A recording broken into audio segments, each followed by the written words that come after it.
Hey guys, well, looks like it's time to start here on this LS swap here on the 86. I got the engine all pushed over here, got my bench cleaned off, and as you guys seen before in the first video, the engine's kind of got all the stock accessories on it. It's got the AC pump, all that kind of stuff on it still. The harness, so I got to get all the harness off it, and we're going to clean it up a little bit. There was a broken stud here, or bolt, sorry, on this manifold here, so we'll have to weld a nut on that and get that out of there. And then we're gonna put a new oil pan gasket on it, that kind of stuff. So yeah, I'm probably just gonna do a little time lapse thing here, and yeah, check it out.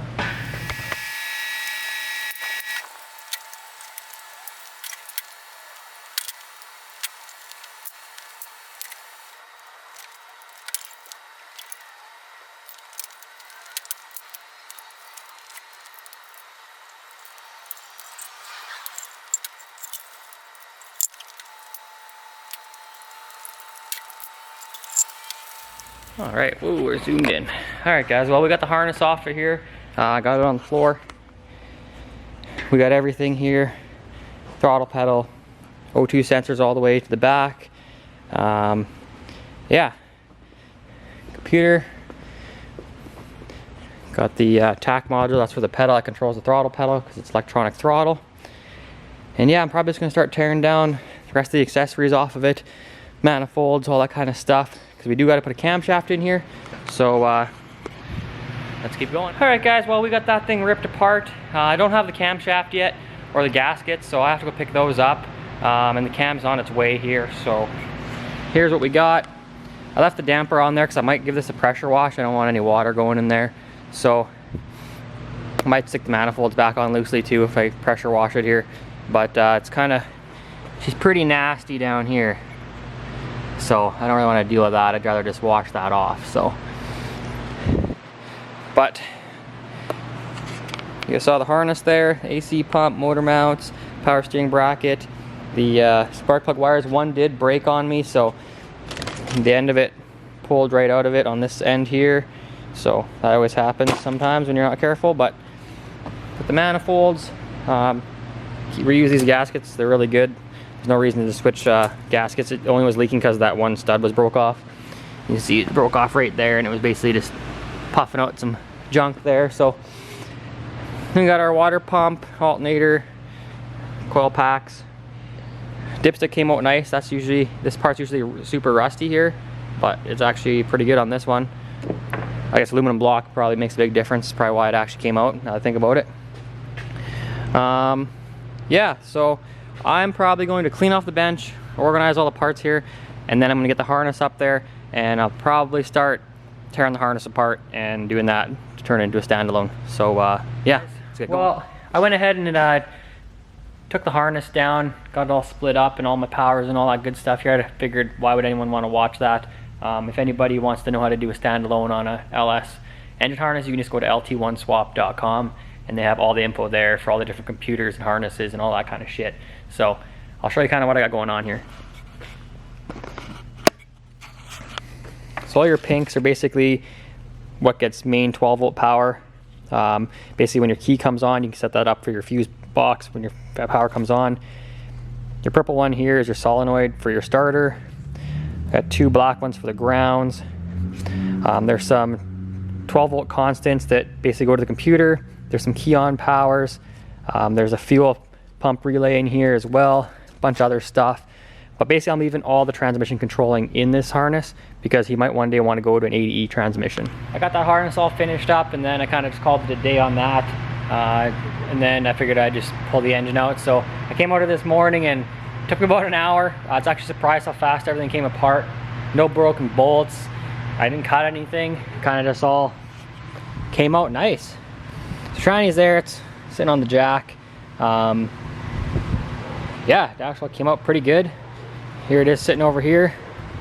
Right now I'm just trying to figure out how these swap mounts work. They're kind of weird because I got that one to fit on, but then if you actually look at the driver's side one, wherever the hell I put that now. Man, putting stuff down is so bad. You never know where you put it. But basically, on the driver's side one here, that triangle piece hits the block heater, so that's kind of stupid. So I don't know if I just gotta like notch it out or what the hell I'm gonna do. I should just drill a hole through it. But I wanted to confirm that that's the way the mounts actually go. They actually go forward. This one does say driver's side on the driver's side. And this one here does say P for passenger on this side. And they only can really go one way. So I'm gonna drop the engine in there and just see kind of how it fits and where I gotta position it. And before I actually cut that, because it seems kind of weird that they would make it like that. But I think these newer engines have the block heater in a different spot than the old engines, and that's why this isn't working. Let's take a look over here.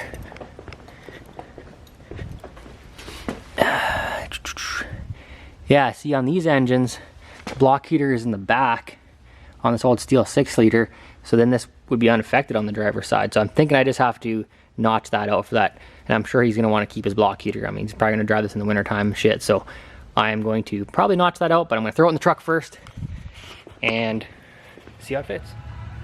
That's an LS and a square body right there, boys.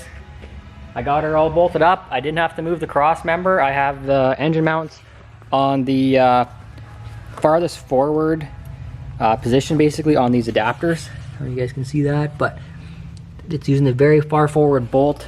The engine is pretty far back, but that's not really going to affect anything. That's kind of how they are in the GMT 800 truck, so I don't think it's going to be a problem with this. I actually have it bolted to the tranny and everything.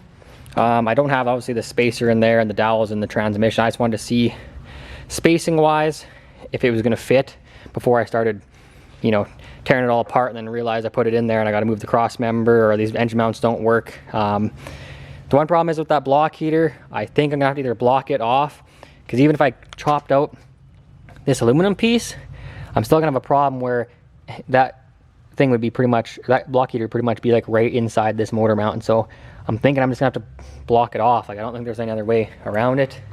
So that's kind of shady thing about using an L33, I guess. They moved the block heater to the front, so that's that. And then I checked the spacing on the flywheel, or flex plate to torque converter as well, and that stuff looks good. It looks like I might have to use a couple washers maybe. It's almost over a 1/4 inch of space, so you don't really want to pull the torque converter out more than, like, you know, 3/16, 1/4 inch, kind of pushing it.